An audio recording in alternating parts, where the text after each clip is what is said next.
खुदावंद यीशु मसीह में आप सबको सलाम। और मैं शुक्रगुज़ार हूँ खुदावंद का, खुदा बाप का। मैं खुदा का खादम पास्टर परवेज़ राजा और ये सब टीवी देखने वालों को मेरी तरफ से merry Christmas and happy new year.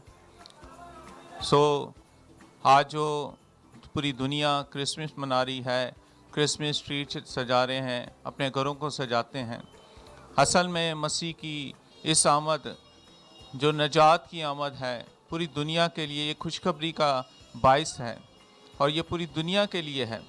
और हम इस खुशखबरी को पूरी दुनिया तक लेके जाएं, पूरी दुनिया में बताएं कि वो नजात दहिंदा है जो हमारी खातिर पैदा हुआ, इस दुनिया में आया और हम उस खुशी को मना रहे हैं, हम उस खुशी में शामिल हैं।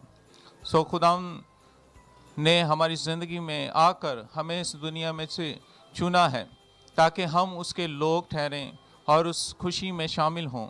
इस क्रिसमस की खुशी जो है ये नजात की खुशी है, क्योंकि यीशु का मतलब है नजात देने वाला, और वो नजात देने वाला हमारी ज़िंदगी में आया है ताकि हम उसे लायक तौर पर जानें और उस खुशी में शामिल हों, ना कि दुनिया की बातों में, ना कि और कामों में हम अपने आप को शामिल करें, बल्कि मसीह की इस खुशी को हम जो नजात की खुशी है कबूल करें और दुनिया तक पहुंचाएं।